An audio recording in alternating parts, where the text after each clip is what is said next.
Hola everyone, welcome to the second part of my LLANO V12 laptop cooler review. And if you haven't seen the first video, don't worry, I'll be covering it here in this second video as well. And I'm using this laptop cooler for my ASUS Stuff A15 laptop. It's a Ryzen 7. Um, Ryzen 7 with an RTX 4070, but the monitor display is a 1080p. And what else? Yeah, timestamp in the time bar below. Feel free to skip ahead for sections you're more interested in. And yeah, let's start with, oh, and by the way guys, in this video I'd be sharing with you my remarks, what with in regards to the external part of it, the performance gain I get, and improvement in temperature. So let's start with the outside part first. There you go. USB ports along the side, very nice. I'm able to use this thing as a docking port, and has a USB Type-C connection. And the ports along the side for your peripherals are USB Type-A as shown there. And next thing to note is its dimension. The memory foam right now, it's I use a double-sided tape so it doesn't fall when I flip it over, right? And so I can't really just remove it right now. What's important is its dimension, its outer length and its inner length, its outer height and inner height as well, right? So the external, the length, or rather the width of the memory foam, that's important. That would play a big role in case in regards to your laptop's ventilation, right? So the ventilation is shown in this picture. My laptop here have intakes on the upper half part of the laptop there, and it has two more here at the bottom.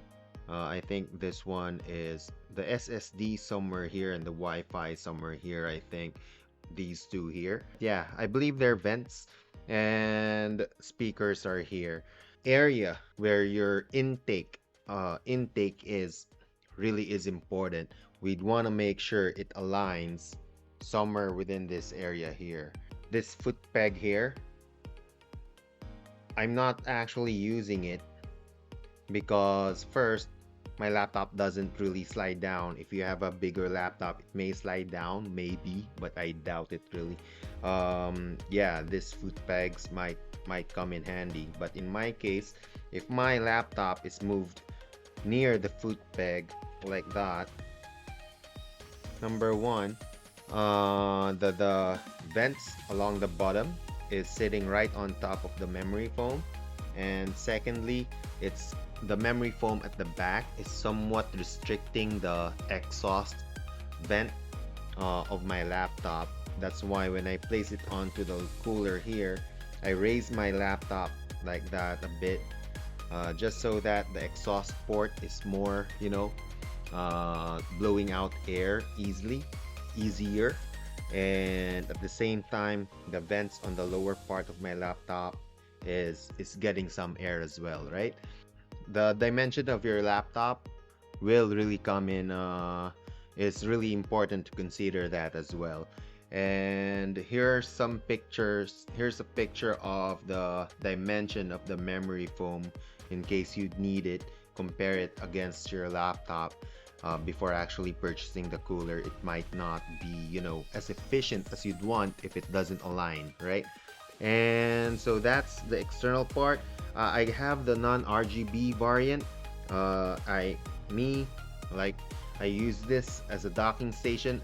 As I mentioned in the first video, if you're using it as a docking station, you might prefer the RGB one. It has more bling, but me personally, this one suits me just fine. And to turn it on, it's like a touchpad, right? Just long press the button. It's not a switch. It's like a finger touch screen, and I just control the fan speed there. No other frills, right? So there's my general run in regards to the external aspect of the laptop cooler. Now let's move on towards its impact to my laptop. My laptop's an ASUS stuff, A15, specs in the description field below. It has a Ryzen 7 RTX 4070 and a 1080p monitor. And I decided to use my 4K monitor to hit higher temperature values, right, during the performance run. And the software I used for the performance benchmark runs, the TIMESPY Extreme for the 4K, right? And in regards to the noise level tests, I decided to use OCCT's power stress test. OCCT has a bunch of other stress tests like CPU only, memory only, GPU only, but good thing with the power stress test is that you'd be able to utilize 100% utilization for the components, right? And yeah, as for the methodology, I ran 2 tests per configuration, and per test has 5-minute interval to give the laptop some sort of a breather. So starting with the GPU, on the left side, so configuration the computer's in, non-flat, meaning the laptop's placed flat on the table. Raised, I raised the back part of the laptop, and rest of the numbers above that's the fan speed of the laptop cooler. Along the bottom are the frequencies. Now do take note, my laptop cooler, the laptop cooler has 3 height positions: flat on the surface, medium height setting, and maximum height setting, as seen in the pictures there. Continuing, if you notice non-flat, we're getting 1990.16 megahertz, and as soon as we improve its airflow, guys, we're seeing an average of 1.26% increase in GPU clock frequency, and but except for the 2000 RPM mark. I did 4 tests, and in those tests, 2 per configuration with 5 minutes intervals, right? 5-minute interval, right? And I'm always getting a lower mark or score or frequency for the 2000 RPM. And as soon as I do the 2800 RPM, it goes back to a more average result. I don't know why that is. If I have to guess, I'm guessing it has something to do with memory cache. Doing a separate test for the 2000 RPM mark, I'm getting a more average frequency readout for both the GPU and CPU. But it won't be fair. I stuck to the methodology and getting a lower frequency for the 2000 RPM mark. In regards to the overall score TIMESPY Extreme is giving, it's still comparable and very similar to the other values that have good air intake. We'll get into that later on. And here are the results for the CPU core clocks. Again, with the non-flat being the lowest results. As soon as we get better air intake, it jumps up even higher. Again, for the 2000 RPM mark, I really don't know what's up with a lower score there, but at the very least, it's higher than the baseline there. The non-flat being the baseline, right?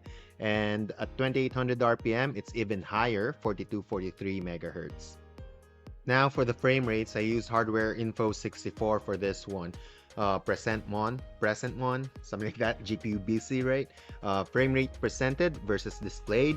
Presented will always be higher because that's what's being processed by the GPU, and displayed is what we're seeing off the screen. Non-flat, oh no, I'm sorry. If you guys could see here, I'd like to say it's all within margin of error, but during the test runs I've done, 2800 RPM will always be higher than non-flat, if that will mean something to you. Again, for the 2000 RPM mark, I'm not really sure what's going on there. I think it has to do with the cache for the CPU, memory cache of the computer, stuff like that. I'm really not sure. I take what I said back earlier being the memory cache, because if it's the memory cache, it would affect my overall score in the TIMESPY Extreme, come to think of it. Cache for the CPU maybe, I'm not really sure, guys. Anyway, the value's there. And again, in regards to the 2000 RPM mark, when I conduct a separate test for this one outside the testing methodology, I'm getting a more average results for the CPU GPU clocks even with the frame rates. The overall score for the TimeSpy Extreme remains the same or somewhat similar. Alright, now TimeSpy Extreme 4K score or test result. There's three datas here, the overall score, CPU score, and the GPU score. Notice here, as soon as we use the external laptop cooler, LLANO V12, right, we can already see 0.5% improvement or gain in score. Well, points a point for some people, but all I'm saying is it does provide better performance as the score indicates. So that's kudos to it. And what else? Your performance may vary, guys. Kudos to my laptop. The way it handles its temperature is very well.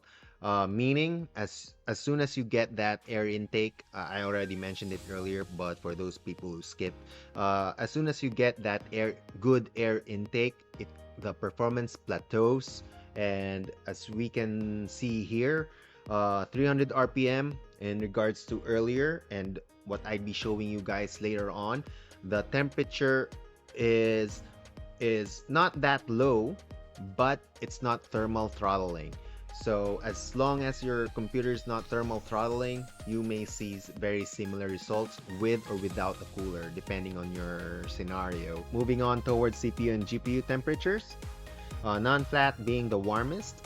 As soon as I elevate the back part of the laptop, we could immediately see some improvement, and even more so when using an external cooler with minimum fan setting, and it goes even better as you increase the RPM.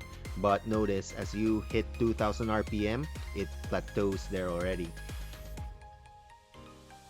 And as for the rest of the components for the NVMe drives, 2 NVMe drives and 2 memory modules, notice the one at the bottom, non-flat, is actually cooler than when the laptop's raised.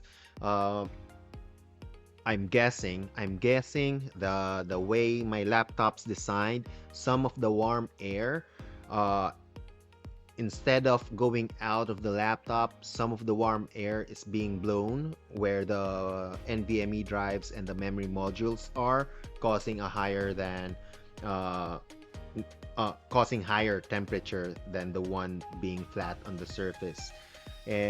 But as soon as we use an external cooler, the 300 RPM is still better, not that much, but still better than non-flat, and it gets even better as you increase the RPM. Again, hitting the 1500 RPM mark, it starts to plateau. Power consumption, originally I tried to include, or rather I considered including, the power consumption of the computer when using or not using the laptop cooler. But since my laptop is not really thermal throttling, it is power limited. I actually reach the maximum power that the system allows, and it throttles itself, which is good, which is what we'd actually prefer in happening. So it averages during high utilization, it just averages at 200 watts. So I decided not to include it. In this regard, power consumption, I just included the laptop cooler's power consumption. With it off, just plugged in the wall, it's consuming 0.65 watts at 2800 RPM, 21.73 watts. Now for the fan speeds, two datas here. One's the noise level. Again, the laptop cooler's raised to its maximum height, and laptop fan speed in times 100 RPM. So no cooler, 42.3 decibels, with the laptop's stock fans running at 3000 RPM. Good thing with my laptop, for some reason, every time I raise it, the noise level actually lowers. One factor here is the fan speed of the laptop is actually reduced to its minimum value, which is 2500 RPM. But in other testing I've done, raising the laptop with the same fan speed, stock laptop fan speed, the noise level actually lowers. It has something to do with its acoustics. whatever. Anyway, with a laptop, my Asus Stuff A15. Again, if you have a different laptop, your performance may vary, experience may vary, but in my laptop's case, if it's elevated, it's actually making lesser noise. And 300 RPM, 44.6, and a significant increase when you put it to 1000 RPM, 63.9.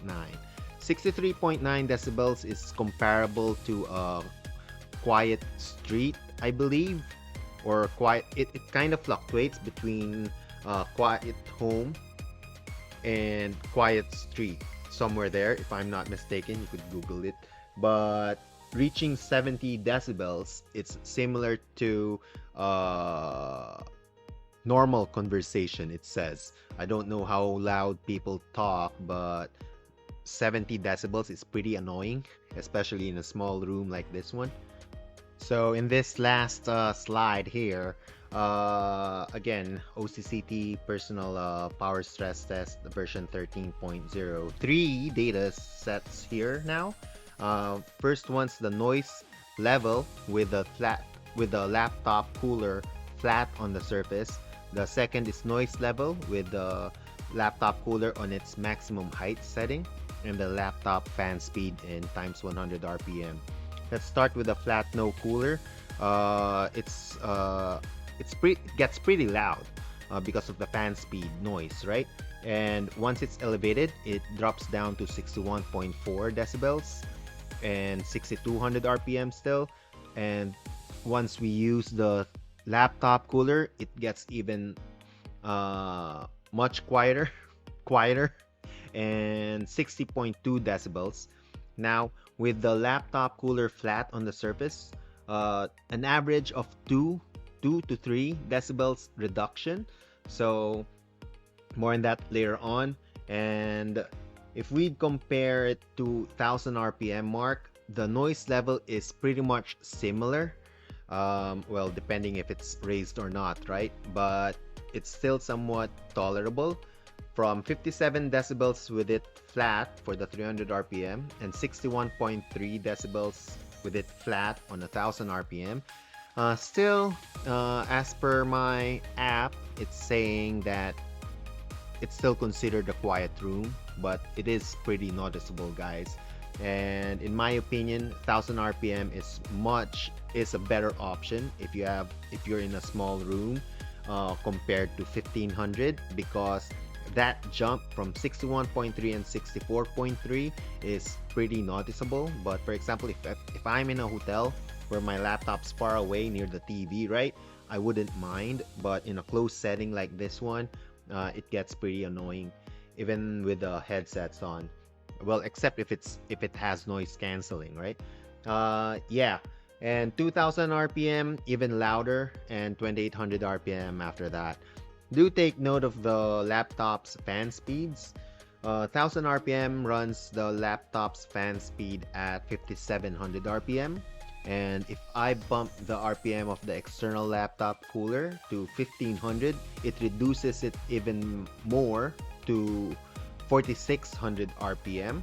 In regards to fan longevity, it may help, but yeah, if you'd want to have a lower fan speed with your laptop, yeah, setting it to 1500 RPM probably, but in my opinion, it doesn't really matter. I'm more concerned of the dust accumulation, dust protection the cooler provides. So yeah, there you have it. So that ends the stress test and benchmarking run or results. And for closing remarks, guys, this thing here, really good purchase, great purchase in my opinion. When I'm working on it, if you're planning to buy this, try considering buying a keyboard and mouse, external keyboard and mouse, because it can get pretty uncomfortable working on the laptop being elevated that high. And noise level, you could work your way around that. You could adjust the RPM, as we've noticed. Even with the minimum RPM, we're already seeing improvements in regards to its thermals and able to provide better performance. So there you have it. and it doesn't necessarily mean higher RPM is always the better option. If it annoys you, just tone it down a bit, right? And what else? RGB, non-RGB, it's really up to you, but in my opinion, it's a really great purchase. It really pairs really well with my laptop. Again, your performance may vary. Do consider the dimensions of, the air intake of your laptop. See if it corresponds with the laptop cooler, right? So I really hope you guys find this video helpful or enjoyable. Feel free to share your experiences in the comment section below, questions, stuff like that. And for now, that would be it. And as always, see you in the next one.